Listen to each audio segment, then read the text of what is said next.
सुंदर वन में ठंड दस्तक दे रही थी। सभी जानवर आने वाले कठिन मौसम के लिए तैयारी करने में लगे हुए थे। चिड़िया भी उनमें से एक थी। हर साल की तरह उसने अपने लिए एक शानदार घोंसला तैयार किया था और अचानक होने वाली बारिश और ठंड से बचने के लिए उसे चारों तरफ से घास फूस से ढक दिया था। सब कुछ ठीक चल रहा था कि एक दिन अचानक ही बिजली कड़कने लगी और देखते देखते घनघोर वर्षा होने लगी। बेमौसम आई बारिश से ठंड भी बढ़ गई और सभी जानवर अपने अपने घरों की तरफ भागने लगे। चिड़िया भी तेजी दिखाते हुए अपने घोंसले में वापस आ गई और आराम करने लगी। उसे आए अभी कुछ ही वक्त बीता था कि एक बंदर खुद को बचाने के लिए पेड़ के नीचे आ पहुंचा। चिड़िया ने बंदर को देखते ही कहा, तुम इतने होशियार बने फिरते हो तो भला ऐसे मौसम से बचने के लिए घर क्यों नहीं बनाया? यह सुनकर बंदर को गुस्सा आया, लेकिन वह चुप ही रहा और पेड़ की आड़ में खुद को बचाने का प्रयास करने लगा। थोड़ी देर शांत रहने के बाद चिड़िया फिर बोली, पूरी गर्मी इधर उधर आलस में बिता दी, अच्छा होता अपने लिए एक घर बना लेते। यह सुन बंदर ने गुस्से में कहा, तुम अपने से मतलब रखो, मेरी चिंता छोड़ दो। चिड़िया शांत हो गई। बारिश रुकने का नाम नहीं ले रही थी और हवाएं भी तेज चल रही थी। बेचारा बंदर ठंड से कांप रहा था और खुद को ढकने की भरसक कोशिश कर रहा था। डॉट पर चिड़िया ने तो मानो उसे छेड़ने की कसम खा रखी थी। वह फिर बोली, काश कि तुमने थोड़ी अकल दिखाई होती तो आज इस हालत। चिड़िया ने अभी अपनी बात खत्म भी नहीं की थी कि बंदर बौखलाते हुए बोला, एकदम चुप, अपना ये बार बार फुसफुसाना बंद करो। ये ज्ञान की बातें अपने पास रखो और पंडित बनने की कोशिश मत करो। चिड़िया चुप हो गई।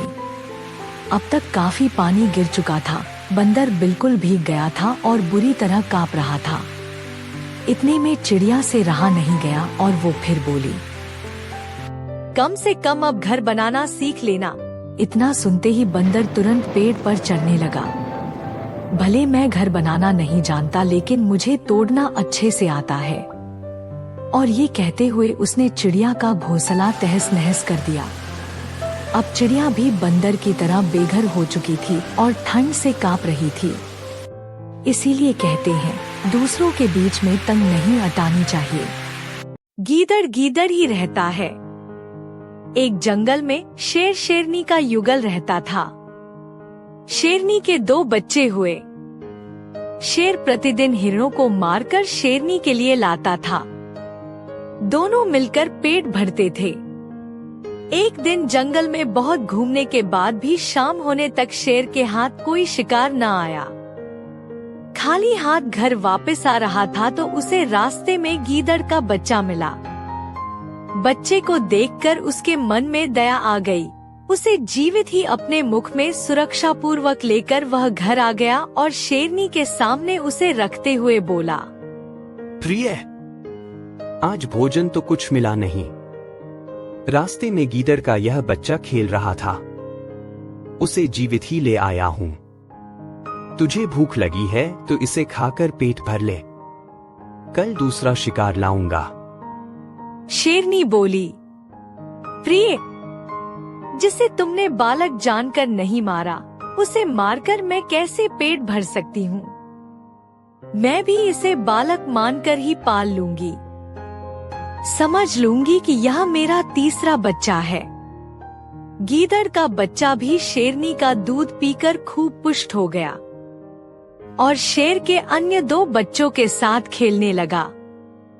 शेर शेरनी तीनों को प्रेम से एक समान रखते थे। कुछ दिन बाद उस वन में एक मत्त हाथी आ गया। उसे देखकर शेर के दोनों बच्चे हाथी पर गुर्राते हुए उसकी ओर लपके। गीदड़ के बच्चे ने दोनों को ऐसा करने से मना करते हुए कहा, यह हमारा कुल शत्रु है, उसके सामने नहीं जाना चाहिए। शत्रु से दूर रहना ही ठीक है। यह कहकर वह घर की ओर भागा। शेर के बच्चे भी निरुत्साहित होकर पीछे लौट आए। घर पहुंचकर शेर के दोनों बच्चों ने माँ बाप से गीदड़ के बच्चे के भागने की शिकायत करते हुए उसकी कायरता का उपहास किया। गीदड़ का बच्चा इस उपहास से बहुत क्रोधित हो गया। लाल लाल आंखें करके और होठों को फड़फड़ाते हुए वह उन दोनों को जलीकती सुनाने लगा। तब शेरनी ने उसे एकांत में बुलाकर कहा कि इतना प्रलाप करना ठीक नहीं, वे तो तेरे छोटे भाई हैं, उनकी बात को टाल देना ही अच्छा है। गीदड़ का बच्चा शेरनी के समझाने बुझाने पर और भी भड़क उठा और बोला, मैं बहादुरी में, विद्या में या कौशल में उनसे किस बात में कम हूँ जो वे मेरी हंसी उड़ाते हैं। मैं उन्हें इसका मजा चखाऊंगा, उन्हें मार डालूंगा। यह सुनकर शेरनी ने हंसते हंसते कहा, तू बहादुर भी है, विद्वान भी है, सुंदर भी है, लेकिन जिस कुल में तेरा जन्म हुआ है उसमें हाथी नहीं मारे जाते। समय आ गया है कि तुझसे सच बात कह दी देनी चाहिए। तू वास्तव में गीदड़ का बच्चा है। मैंने तुझे अपना दूध देकर पाला है।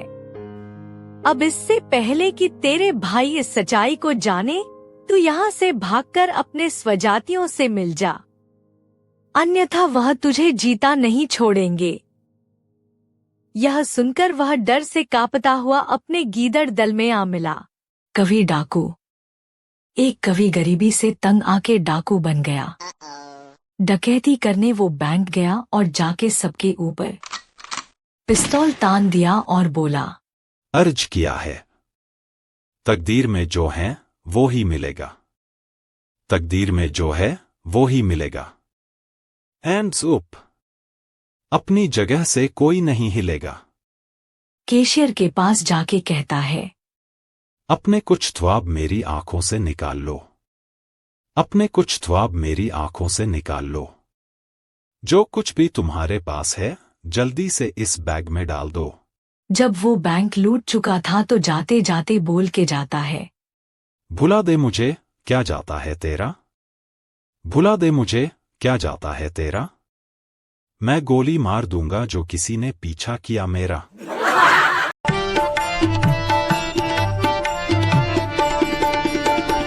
हर शरीर मंदिर सा पावन, हर मानव उपकारी है।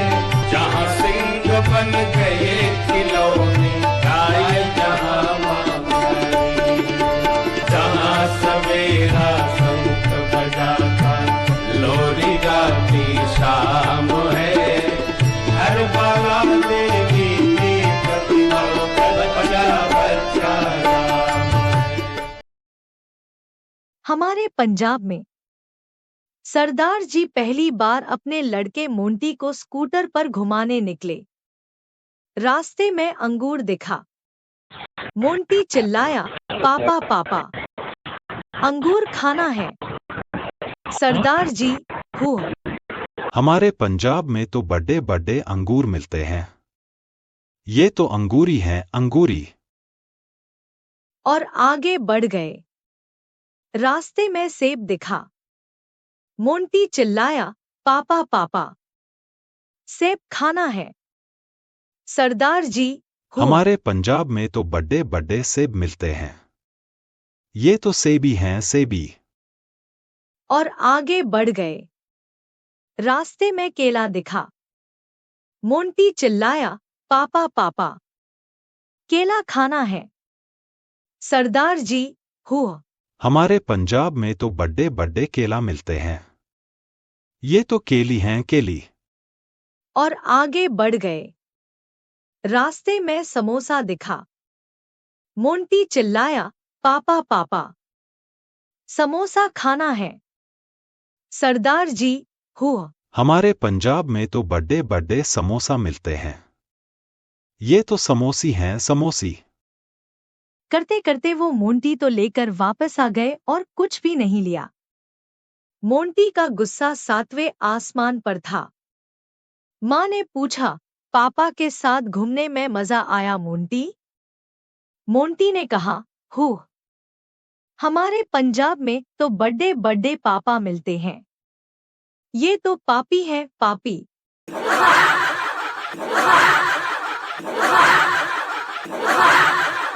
तेनालीराम की कहानी।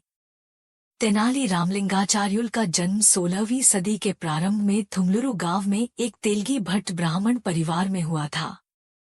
हालांकि एक लोकप्रिय धारणानुसार उनका जन्म तेनाली नामक गांव में हुआ था। तेनाली राम का जन्म नाम रामाकृष्णा शर्मा था। उनके पिता गरालपति रामैया गांव के मंदिर में पुजारी थे। बाल्यकाल में ही पिता का साया तेनाली राम के सिर से उठ गया और माता लक्ष्मम्मा द्वारा उनका पालन पोषण किया गया। औपचारिक शिक्षा तेनाली राम ने कभी प्राप्त नहीं की, किंतु वे बचपन से ही कुशाग्र बुद्धि थे। उनकी वाक्पटुता का तो कोई जवाब ही नहीं था। नटखट तो इतने थे कि कोई भी उनकी शरारतों से बच नहीं पाता था। एक दिन तेनाली राम की भेंट गांव के एक ज्ञानी संत से हुई। संत ने उन्हें एक मंत्र देते हुए कहा, पुत्र, गांव के काली मंदिर में जाकर इस मंत्र का 1,00,000 बार जाप करो। इससे काली माता प्रसन्न हो जाएंगी और तुम्हें दर्शन देकर वरदान प्रदान करेंगी। तेनाली राम तुरंत काली मंदिर गए और वहां संत द्वारा दिए मंत्र का जाप करने लगे। जैसे ही 1,00,000 जाप पूरे हुए, काली माता अपने 100 मुख के भयंकर स्वरूप में उनके समक्ष प्रकट हुई। काली माता का भयंकर स्वरूप देख कोई भी सामान्य बालक भयभीत हो जाता, किंतु तेनालीराम भयभीत होने के स्थान पर जोर जोर से हंसने लगे। जब काली माता ने हंसने का कारण पूछा तो वे बोले, माता, मेरी तो मात्र एक ही नाक है। जब मुझे जुकाम हो जाता है तो मैं तो परेशान हो जाता हूँ। आपके तो 100 मुख होने के कारण 100 नाक हैं और हाथ मात्र 2। मैं सोच रहा हूँ कि ऐसे में आप क्या करती होंगी। तेनाली राम के हंसमुख स्वभाव और बाल सुलभ बातें सुनकर काली माता हंस पड़ी और बोली, पुत्र, मैं तुम्हें वरदान देती हूँ कि भविष्य में तुम विकट कवि के रूप में प्रसिद्ध होगे। तुम्हारी बातें हर किसी का मनोरंजन करेंगी। वो तो ठीक है माता, लेकिन इससे मुझे क्या प्राप्त होगा? आप मुझे कोई और वरदान दीजिए। तेनालीराम बोले। तब काली माता हाथ में 2 कटोरे लेकर तेनालीराम से बोली, पुत्र, इन 2 कटोरों में से एक में ज्ञान है और दूसरे में धन। मैं तुम्हें दोनों में से एक चुनने का अवसर प्रदान करती हूँ।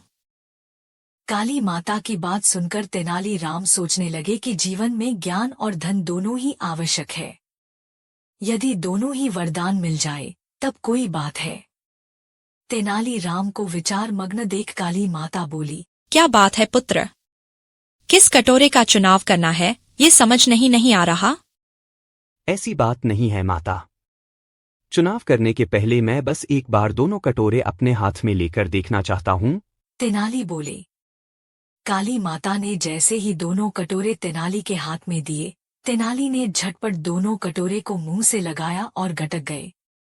इस तरह अपनी बातों में उलझाकर उन्होंने काली माता से दोनों वरदान प्राप्त कर लिए। माता, क्षमा करना। जीवन में ज्ञान और धन दोनों ही आवश्यक है, इसलिए मैंने दोनों ले लिए। जब तेनालीराम ने भोलेपन से ये बात कही तो काली माता हंसने लगी। पुत्र, मैं तुम्हें दोनों वरदान देती हूँ। जीवन में तुम कई सफलताएं प्राप्त करोगे, किंतु ध्यान रहे कि तुम्हारे मित्र तो होंगे ही, शत्रु भी कम न होंगे, इसलिए होशियार रहना। इतना कहकर काली माता अंतर्ध्यान हो गई। आगे चलकर तेनालीराम विजयनगर के राजा कृष्णदेवराय के प्रिय मंत्री बने।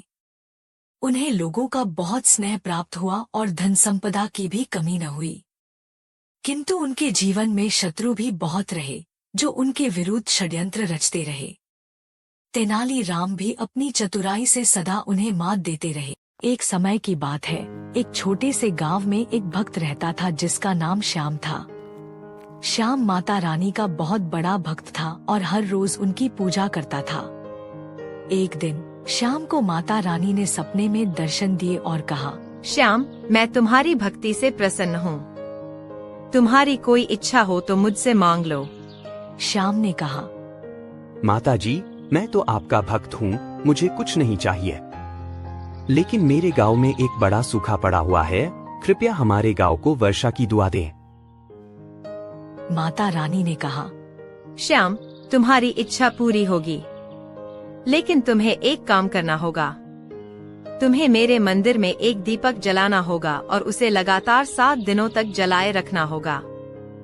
श्याम ने ऐसा ही किया और 7वें दिन माता रानी ने वर्षा की दुआ दी और श्याम के गांव में वर्षा हुई। गांव के लोग खुश हुए और श्याम की भक्ति की सराहना की। इस कहानी से हमें यह शिक्षा मिलती है कि माता रानी की भक्ति और श्रद्धा से हमें कभी निराशा नहीं होती है। कालू चोर और पुलिस। कालू चोर को पुलिस ने पकड़ लिया और उसे जेल में डाल दिया। पुलिस ने कालू चोर से पूछताछ की और उसे चोरी के जुर्म में सजा देने का फैसला किया। लेकिन कालू चोर ने जेल से भागने का प्लान बनाया। वह जेल के एक कैदी से दोस्ती कर ली और उसे अपने प्लान में शामिल किया। एक रात जब जेल के सारे गार्ड सो रहे थे, कालू चोर और उसका दोस्त जेल से भाग गए। वे जंगल में भाग गए और वहां से वे एक शहर में चले गए। लेकिन पुलिस ने कालू चोर को ढूंढ लिया और उसे फिर से पकड़ लिया। इस बार पुलिस ने कालू चोर को जेल में रखा और उसे सजा दी। कालू चोर ने अपने जीवन को सुधारने का फैसला किया और वह एक ईमानदार व्यक्ति बन गया। वह लोगों की मदद करने लगा और समाज में एक अच्छा नागरिक बन गया। इस कहानी से हमें यह शिक्षा मिलती है कि चोरी और बुरे काम करने से हमें सजा मिलती है, लेकिन अगर हम अपने जीवन को सुधारें और ईमानदार बने तो हमें समाज में इज्जत मिलती है। कालू चोर और साहूकार। कालू चोर ने एक साहूकार के घर में चोरी करने की सोची। वह रात के समय साहूकार के घर में घुस गया और उनके तिजोरी में रखे हुए पैसे और जेवर चुरा लिए। लेकिन जब वह घर से बाहर निकल रहा था, तभी साहूकार ने उसे देख लिया। साहूकार ने कालू चोर को पकड़ लिया और उसे पुलिस के हवाले कर दिया। पुलिस ने कालू चोर से पूछताछ की और उसे चोरी के जुर्म में सजा देने का फैसला किया।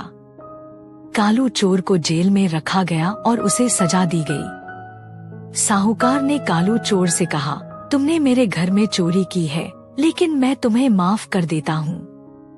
लेकिन तुम्हें अपने जीवन को सुधारना होगा और ईमानदार बनना होगा।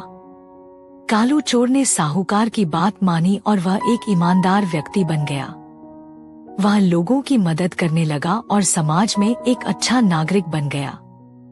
इस कहानी से हमें यह शिक्षा मिलती है कि चोरी और बुरे काम करने से हमें सजा मिलती है, लेकिन अगर हम अपने जीवन को सुधारें और ईमानदार बने तो हमें समाज में इज्जत मिलती है।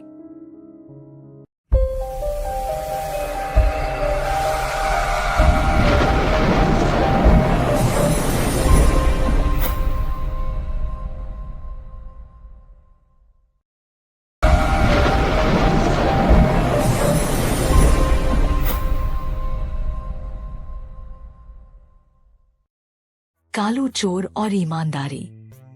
कालू चोर ने अपने जीवन को सुधारने का फैसला किया और वह एक ईमानदार व्यक्ति बन गया। वह लोगों की मदद करने लगा और समाज में एक अच्छा नागरिक बन गया। एक दिन कालू चोर को एक बूढ़े आदमी ने रास्ते में रोका और कहा, मैंने तुम्हें पहले कभी नहीं देखा, लेकिन तुम्हारे चेहरे पर ईमानदारी की झलक दिखाई दे रही है। मैं तुम्हें एक काम देना चाहता हूँ। कालू चोर ने बूढ़े आदमी से कहा, मैं आपके लिए कुछ भी कर सकता हूँ। बूढ़े आदमी ने कहा, मेरे घर में एक तिजोरी है जिसमें मेरे पैसे और जेवर रखे हुए हैं। मैं तुम्हें उस तिजोरी की रखवाली करने के लिए कहता हूँ। कालू चोर ने कहा, मैं आपके लिए यह काम करूँगा, लेकिन मैं आपको बता देना चाहता हूँ कि मैं पहले एक चोर था। बूढ़े आदमी ने कहा, मुझे पता है, लेकिन मैं तुम पर विश्वास करता हूँ। तुम ईमानदार बन गए हो और मैं तुम्हें मौका देना चाहता हूँ। कालू चोर ने बूढ़े आदमी की तिजोरी की रखवाली की और उसने कभी भी उसमें से कुछ नहीं चुराया। उसने अपने जीवन को सुधार लिया था और वह एक ईमानदार व्यक्ति बन गया था।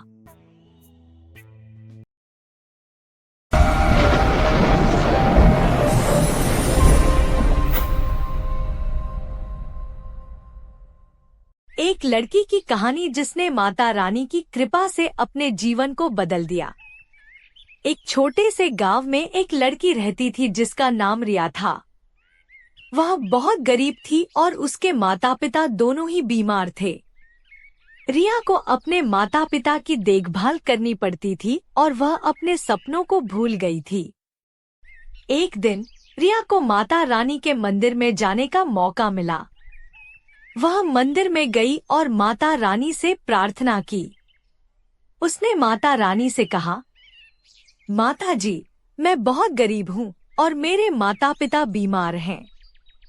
मुझे अपने सपनों को पूरा करने की शक्ति दें। माता रानी ने रिया की प्रार्थना सुनी और उसे आशीर्वाद दिया। रिया को अचानक से एक शक्ति महसूस हुई और उसने अपने सपनों को पूरा करने का फैसला किया। रिया ने अपने माता पिता की देखभाल की और साथ ही साथ अपने सपनों को पूरा करने के लिए मेहनत की। उसने पढ़ाई की और एक अच्छी नौकरी पाई। उसने अपने माता पिता का इलाज करवाया और वे ठीक हो गए। रिया ने माता रानी की कृपा से अपने जीवन को बदल दिया और वह एक सफल और खुशहाल जीवन जीने लगी। वह माता रानी की शुक्रगुजार थी और उसने अपने जीवन में हमेशा माता रानी की याद रखी।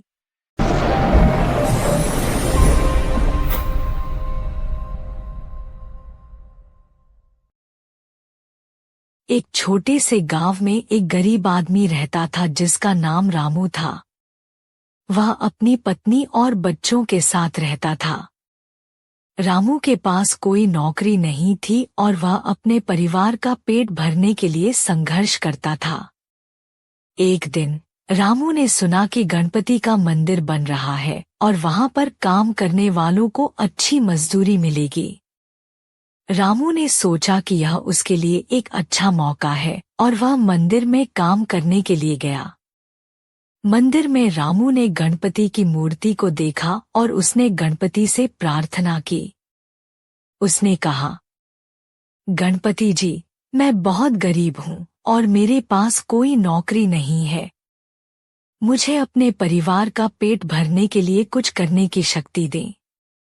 गणपति ने रामू की प्रार्थना सुनी और उसे आशीर्वाद दिया। रामू को मंदिर में काम करने का मौका मिला और वह अच्छी मजदूरी कमाने लगा। उसने अपने परिवार का पेट भरने के लिए पर्याप्त पैसे कमाए और वह एक खुशहाल जीवन जीने लगा। लेकिन रामू की किस्मत में और भी कुछ था। गणपति ने रामू को एक और आशीर्वाद दिया और उसने रामू को एक छोटी सी दुकान खोलने के लिए पैसे दिए। रामू ने दुकान खोली और वह अच्छा व्यापार करने लगा। रामू ने गणपति की कृपा से अपने जीवन को बदल दिया और वह एक सफल व्यापारी बन गया। वह गणपति की शुक्रगुजार था और उसने अपने जीवन में हमेशा गणपति की याद रखी।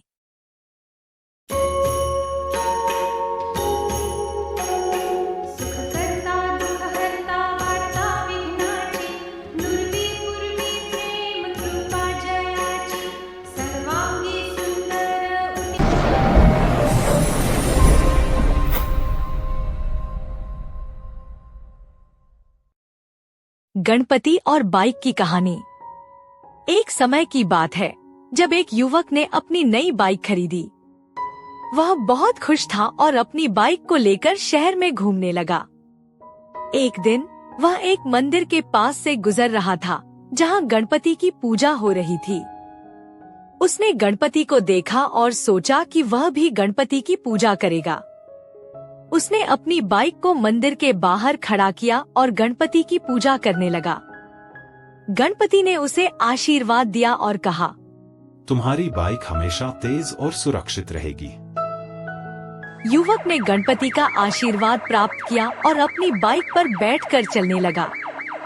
लेकिन उसने गणपति की आज्ञा का पालन नहीं किया और तेज गति से चलने लगा। एक दिन वह एक दुर्घटना में शामिल हो गया और उसकी बाइक खराब हो गई। वह बहुत दुखी था और सोचा कि गणपति ने उसे धोखा दिया है। लेकिन फिर उसने सोचा कि गणपति ने उसे पहले ही चेतावनी दी थी कि वह अपनी बाइक को सुरक्षित चलाए। उसने अपनी गलती को स्वीकार किया और गणपति से माफी मांगी। गणपति ने उसे माफ किया और कहा, तुम्हारी बाइक फिर से ठीक हो जाएगी लेकिन तुम्हें हमेशा सुरक्षित चलना होगा। युवक ने गणपति की आज्ञा का पालन किया और अपनी बाइक को सुरक्षित चलाना सीखा। उसने गणपति का धन्यवाद किया और अपने जीवन में सुरक्षा का महत्व सिखाया। इस कहानी से हमें गणपति के महत्व और सुरक्षा के महत्व के बारे में पता चलता है।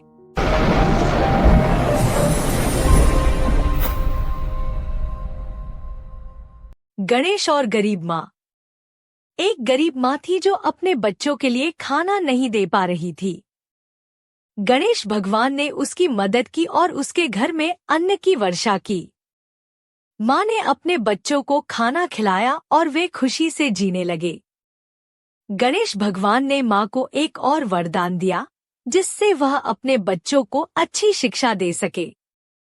माँ ने गणेश भगवान का धन्यवाद किया और अपने बच्चों को अच्छी शिक्षा देने लगी।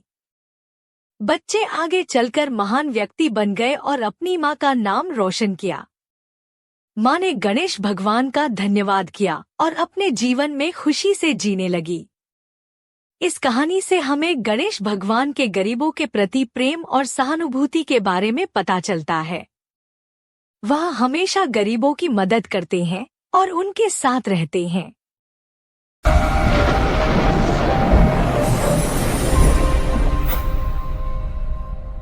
गणेश और गरीब छात्र। एक गरीब छात्र था जो अपनी पढ़ाई के लिए पैसे नहीं दे पा रहा था। उसने गणेश भगवान की पूजा की और गणेश भगवान के घर में मूर्ति स्थापना की थे। गणेश भगवान ने उसकी मदद की और उसके लिए एक अनोखा उपाय किया। उन्होंने उसके सिर में ज्ञान का दीपक जला दिया, जिससे वह सब कुछ समझने लगा। छात्र ने गणेश भगवान का धन्यवाद किया और अपनी पढ़ाई में अच्छे अंक प्राप्त किए। वह आगे चलकर एक महान विद्वान बन गया और लोगों को ज्ञान देने लगा। गणेश भगवान ने उसे एक और वरदान दिया, जिससे वह अपने ज्ञान को और भी बेहतर बना सके।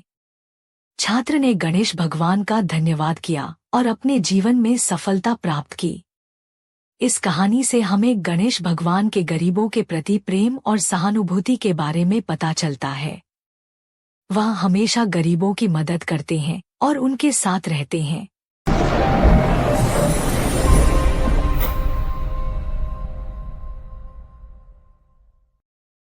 गणपति और बाइक की कहानी। एक समय की बात है जब एक युवक ने अपनी नई बाइक खरीदी। वह बहुत खुश था और अपनी बाइक को लेकर शहर में घूमने लगा। एक दिन वह एक मंदिर के पास से गुजर रहा था, जहां गणपति की पूजा हो रही थी।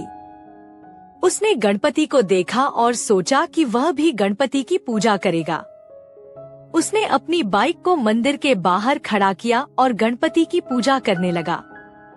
गणपति ने उसे आशीर्वाद दिया और कहा, तुम्हारी बाइक हमेशा तेज और सुरक्षित रहेगी। युवक ने गणपति का आशीर्वाद प्राप्त किया और अपनी बाइक पर बैठकर चलने लगा। लेकिन उसने गणपति की आज्ञा का पालन नहीं किया और तेज गति से चलने लगा। एक दिन वह एक दुर्घटना में शामिल हो गया और उसकी बाइक खराब हो गई। वह बहुत दुखी था और सोचा कि गणपति ने उसे धोखा दिया है। लेकिन फिर उसने सोचा कि गणपति ने उसे पहले ही चेतावनी दी थी कि वह अपनी बाइक को सुरक्षित चलाए। उसने अपनी गलती को स्वीकार किया और गणपति से माफी मांगी। गणपति ने उसे माफ किया और कहा, तुम्हारी बाइक फिर से ठीक हो जाएगी, लेकिन तुम्हें हमेशा सुरक्षित चलना होगा। युवक ने गणपति की आज्ञा का पालन किया और अपनी बाइक को सुरक्षित चलाना सीखा। उसने गणपति का धन्यवाद किया और अपने जीवन में सुरक्षा का महत्व सिखाया। इस कहानी से हमें गणपति के महत्व और सुरक्षा के महत्व के बारे में पता चलता है।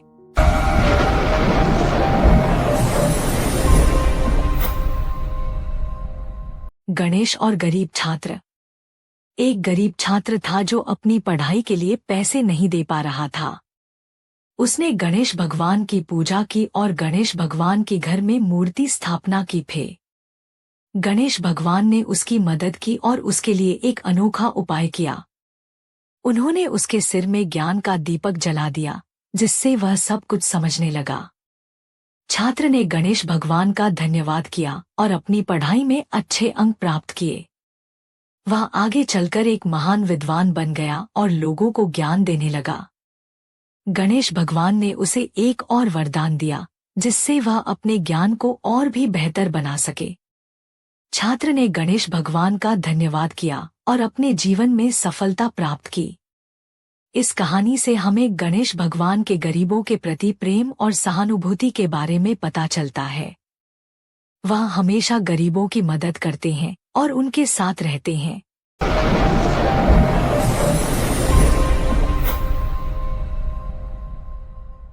गणेश और गरीब माँ। एक गरीब माँ थी जो अपने बच्चों के लिए खाना नहीं दे पा रही थी। गणेश भगवान ने उसकी मदद की और उसके घर में अन्न की वर्षा की। माँ ने अपने बच्चों को खाना खिलाया और वे खुशी से जीने लगे। गणेश भगवान ने माँ को एक और वरदान दिया, जिससे वह अपने बच्चों को अच्छी शिक्षा दे सके। माँ ने गणेश भगवान का धन्यवाद किया और अपने बच्चों को अच्छी शिक्षा देने लगी। बच्चे आगे चलकर महान व्यक्ति बन गए और अपनी माँ का नाम रोशन किया। माँ ने गणेश भगवान का धन्यवाद किया और अपने जीवन में खुशी से जीने लगी। इस कहानी से हमें गणेश भगवान के गरीबों के प्रति प्रेम और सहानुभूति के बारे में पता चलता है। वह हमेशा गरीबों की मदद करते हैं और उनके साथ रहते हैं।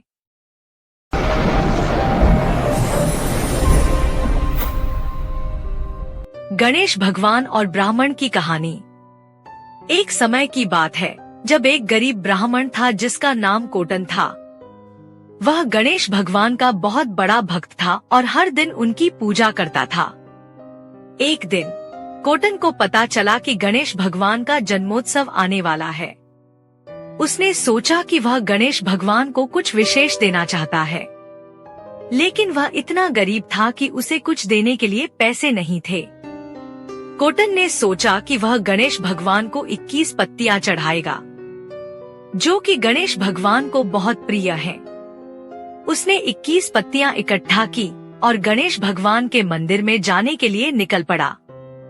जब वह मंदिर पहुंचा तो उसने देखा कि वहां बहुत सारे लोग गणेश भगवान को महंगे उपहार दे रहे थे।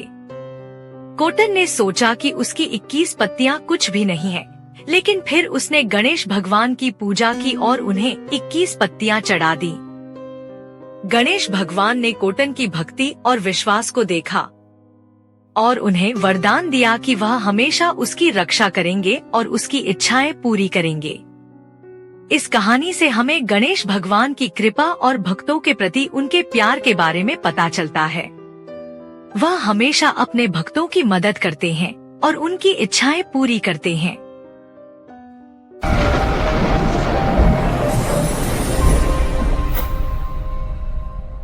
गणेश भगवान और अंधे भक्त की कहानी। एक समय की बात है जब एक अंधा भक्त था, जो गणेश भगवान का बहुत बड़ा भक्त था। वह हर दिन गणेश भगवान की पूजा करता था और उनसे अपनी आंखों की रोशनी के लिए प्रार्थना करता था। गणेश भगवान ने उसकी प्रार्थना सुनी और उसके पास आए। उन्होंने भक्त से कहा कि मैं तुम्हारी आंखों की रोशनी दे सकते हूँ, लेकिन इसके लिए तुम्हें एक परीक्षा पास करनी होगी। भक्त ने कहा कि वह कोई भी परीक्षा पास करने के लिए तैयार है। गणेश भगवान ने उसे एक मंदिर में जाने के लिए कहा और वहां पर एक विशेष पूजा करने के लिए कहा। भक्त ने ऐसा ही किया और पूजा की।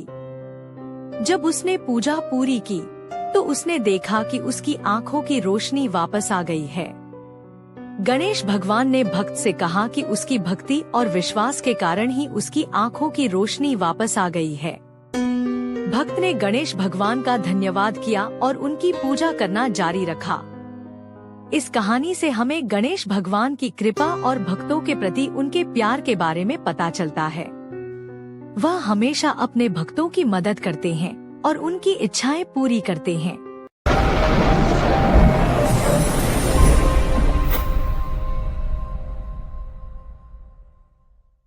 अलसी पति की कहानी। एक समय की बात है जब एक पति था जो बहुत ही अलसी था। वह अपनी पत्नी को बहुत प्यार करता था, लेकिन वह हमेशा अपने कामों में भूल जाता था। एक दिन पत्नी ने पति से कहा, मैं तुम्हें एक काम देती हूँ, उसे पूरा करो। पति ने कहा, हाँ, मैं जरूर करूँगा। लेकिन पति भूल गया और वह काम नहीं किया। पत्नी ने उसे कई बार याद दिलाया, लेकिन पति हर बार भूल जाता था। एक दिन पत्नी ने पति से कहा, तुम्हारी अलसीपन के कारण मुझे बहुत परेशानी होती है। मैं तुम्हें एक आखिरी मौका देती हूँ। अगर तुम यह काम नहीं करोगे तो मैं तुम्हें छोड़ दूंगी। पति ने कहा, मैं जरूर करूँगा, मैं नहीं भूलूंगा। लेकिन फिर भी वह भूल गया। पत्नी ने उसे छोड़ दिया और चली गई। पति ने अपनी गलती का एहसास किया और उसने अपनी पत्नी को वापस पाने के लिए बहुत कोशिश की, लेकिन वह नहीं मिली। इस कहानी से हमें यह सीखने को मिलता है कि अलसीपन हमारे जीवन में बहुत बड़ी समस्या पैदा कर सकती है। हमें अपने कामों को याद रखना चाहिए और उन्हें समय पर पूरा करना चाहिए।